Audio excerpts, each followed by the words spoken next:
Hello. Hello, everybody, and welcome back to another Ramcast. Today we have Lamanda Brookman. May I introduce myself? Yes. I'm Lamanda Brookman. I am school social worker at Mount Vernon Township High School. Yeah, pretty easy. Today she is here to talk about the pride points at our school, which can be used to purchase just about anything. A car? No, Dang. not a car. Unfortunately, not a car. I wish. Very disappointing. All right, I'm done with this episode. So Vinay, you want to start us off? Yeah, so I've heard a bit about pride points, and I'm not really sure what they are because not all of my teachers use them. So what is a pride point? So this year our pride points are orange, and it's a small piece of paper that on the front has a little picture of a ram and then lists the expectations that we have for students here on campus. So those pride points,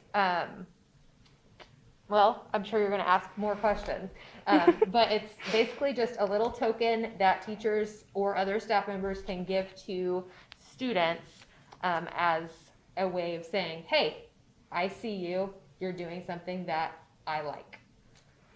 All right, so it's kind of like shining a light on very good behavior, like the idea of ignore bad behavior, reward good behavior idea. Absolutely. I'm pretty sure that a lot of students that have like a few pride points would like to hear you answer this question, but how can students earn pride points? Pride points can be earned in lots of ways. So a lot of times it's going to be your teacher that gives you a pride point because they see you the most. But here on campus we have blown up posters of what we call the expectation matrix. And on that expectation matrix, it lists different areas of the school as well as the expectations we have for students. And under each area, it gives you examples of things that you can do to meet those expectations. So in the classroom, that might be being considerate, being prepared, doing things in the classroom that your teachers expect you to do, and then they can give you those pride points in order to earn that. Go ahead and ask the next question. Besides in like the Pride Point store, is there any like other way you can use your Pride Points? Yes. So again, in the classroom, teachers are given each year, once or twice a year, they're given a sheet of paper in which they can come up with their own classroom incentives in the classroom. A couple of things that we encourage teachers to do for students is allow students to buy back one tardy during the semester, as well as buying back an excused absence. And those, of course, go towards your semester exemptions at the end of the semester. But there are other things that we encourage teachers to do, like pulling together classroom pride points in order to have a classroom party, buying a retake on an exam or a homework assignment, maybe having the privilege of listening to music during some downtime in the classroom, or I know there are teachers that do, they have snacks in the classroom and you can use your pride points to purchase those snacks. So there's lots of ways that we can use pride points, as well as in the past we've used when you turn in your pride points to the school store, or you can turn in your pride points for a weekly drawing. We haven't done the weekly drawing this year, but hopefully that's something that we use in the future. Any questions you would like to ask, Ranger? Okay, so one question I've been starting to think of, can students ask for pride points? Can students ask for pride points? I think a student can ask for pride points in the way of their actions and their behavior. So they can't just go up to a staff member and say, hey, can I have 10 pride points so that I can go do this, that, or the other? But they might do things like opening the door for someone or picking up trash in the cafeteria, just those extra things that you maybe wouldn't always do, but is important and considerate to other people. So I think you can ask by just showing that you are going to meet those expectations. You're going to be respectful. You're going to be accountable. You're going to model successful behavior. All right, so we now have officially 5 mental health days that you can take. So what is your kind of opinion, and what do you think about just that in general? I think initially, because I work in student services here on campus, it was a little bit like, oh, that's cool. And so I think we've continued to have that. Obviously, in the beginning, we were like, how's this going to work?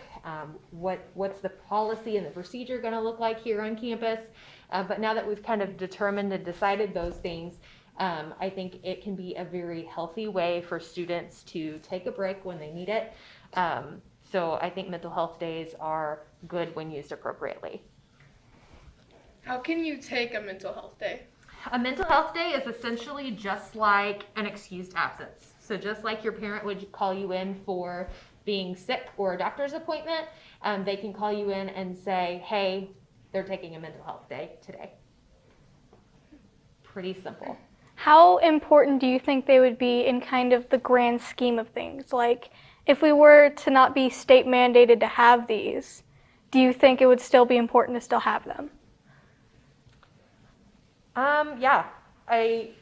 My initial answer to that is I think students take a mental health day when they need it, even before we had this public act that actually said you can take a mental health day and it actually be considered or called a mental health day. I think students still took them even before we actually officially had them on campus.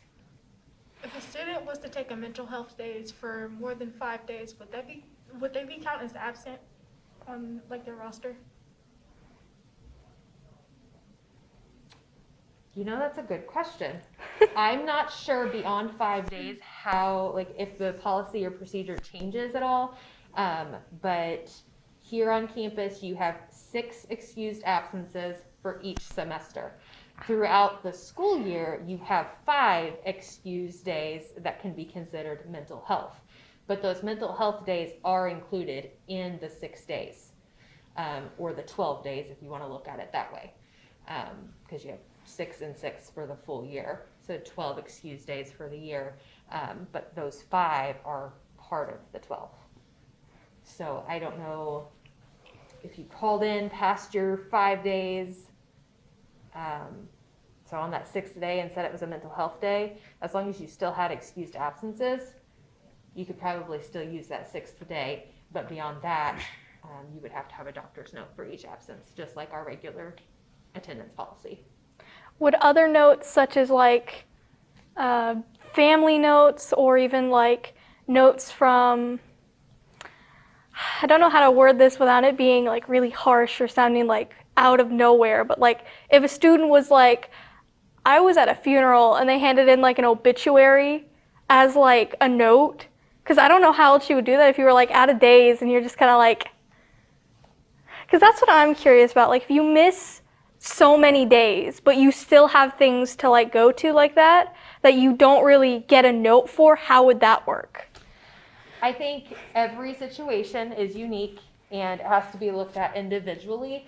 I think someone in the attendance office could probably answer that question better for you. But ultimately, I think that an administrator or someone in the attendance office is going to look at that situation uniquely and decide if that would be an excused absence or not.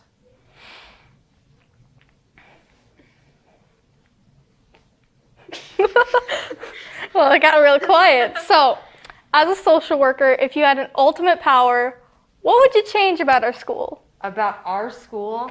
Yeah. Oh dear. We can go with the rest of any type of school later.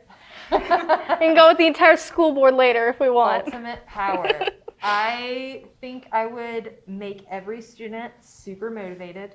I would take away barriers that students have that keep them from coming to school, that keep them from being successful, so that ultimately every student could find their success here on campus. If you could add any school activity to the school, whether it be like during school hours or after school hours, what would it be? If I could add any Like activity? Yes. like an extracurricular, Mm-hmm. I think we have a ton of opportunity here on campus. And even in years, I've been here 7 years, and in the years that I've been here, I have seen lots of growth in areas where students have said, you know, I have an interest in this. I know other students have an interest in this. I know other students are passionate about this. Let's start a club. And it has happened.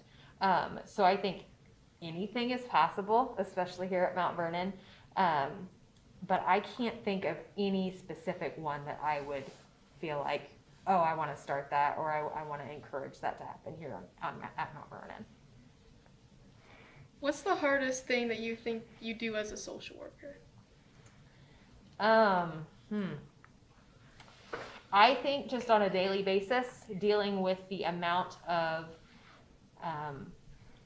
busyness that happens. So it is nothing for me to walk in one day and have a parent waiting at the door, a student emergency, a phone call, and 20 emails that I need to address. And so some days it can be stressful and it can be challenging to address all of the issues and decide what issue is the most important, what do I need to prioritize above other things. So ultimately, my goal at the end of the day is that I have helped a student work their way towards their goals, whether that's graduating from high school, or maybe on a certain day, maybe it's just getting a student to the end of the day because it's a really stressful day for them. So I think just the vast amount of things that have to be done in a day, and not having enough time to do them all. What's a funny story you can tell us about something that you've done while working? You don't have to use names or anything. Funny story. You could even make it about a senior who's already graduated before, and then you can say names. I'm not good at coming up with like stuff like that right off the top of my head. A funny story? I don't know. Well, then what's one of your favorite things about being a social worker? Definitely just being able to, like I said, help students meet the goals that they might have, whether it's big or small, getting them to a place where they feel successful, and a place where students feel like they belong. Either of you want to ask a question? Actually, I have a question. I have a question here. Oh no. Mr. Golson already knew me. I ran in the chair. What's your opinion on hot dogs? Oh no, not again! Shut up! Not again! Not the hot dog. No, I have opinions about hot dogs. Oh boy. So currently I'm not eating hot dogs because I'm pregnant, but I really, really like hot dogs, specifically Nathan's hot dogs. And I would eat a hot dog probably most days of the week if you offered me one. You know, I could do the same thing, but mine would be pizza. I could definitely I eat could pizza get on board every day. with pizza as well. Mine changes from day to day. Casey, sorry. Did you almost say Macy? No, not at all. Casey, what's probably your favorite food? 'Cause mine like changes from macaroni and cheese to lasagna to spaghetti. It's a weird. Pasta. Yeah, pasta mainly. But what about you, Casey? It's not really like a type of meal type food, but like, you know the canned cheese? Oh my gosh, the canned cheese! You put on crackers! Yes, I still have some at home. It's not even gone. Yeah, most of the time I like to have like frozen foods. Sometimes Oh. like I like toasted raviolis. Oh. I also like pizzas, also corn dogs, and any kind of food that can be made easily to thaw in the oven. Mm-hmm. Okay, I'm gonna ask a question that was on this show last time. Okay. Oh no. Do you think a hot dog is a sub Shut or a up. sandwich? No! Not this question again! Casey, you might want to leave again because you might get it right. I'm getting a base here. No. Oh my gosh. I've never heard a hot I don't dog think referred Mike's to gonna pick a you up. sub or a sandwich, so I would say neither. Oh my Thank you, goodness. Oh, that's just your thing now, isn't it? Just to make Casey leave every time that you're on Mr. with that Mateka one said it question. was a taco, and I He went can't into a help it. whole explanation about how it's a taco. He specifically goes, well, I saw a table of it once, and it classifies it. And he said classifies, which I love the part about it. But it classifies it as a taco, and I just sat there like, classification. Scientific classification of a hot dog is a taco, apparently. There you go, ladies and gents. We solved the question with science. Science was useful. I could just imagine Shauna going around asking everybody that question. Just to get Casey mad. We're not gonna talk about it, Casey. Shauna! We're not Did talking you about actually? it. Not everybody. I would sure hope not. I asked Caitlin. There's like 1,100 students and only 180 of them are gone. You're still missing 180 of the school. Man, I'm hungry. All right, so what is something that a student can do to help themselves emotionally? Well, laughter is definitely a good one. Like, this has been a good dose of just feeling better emotionally overall. I was very nervous coming into this, so Yeah. just having that laughter and being able to feel good about yourself after you've done something. So I always recommend coping strategies, good self-care. Big thing I talk to students about in my office is pretty basic self-care. So, have you eaten today? Have you drank water today? How did you sleep last night? When's the last time you exercised? So those things alone can give me a 20-minute conversation with a student. Just, okay, how do we fit these things into your life? How do we make sure these basic things are happening?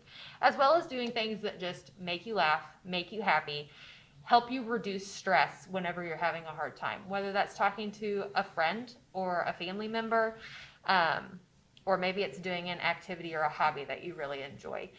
So finding time in that, in your day, in your week, to find something to look forward to, something to do to reduce that stress. All right, well, I think Granger, you should say us off for today. All right.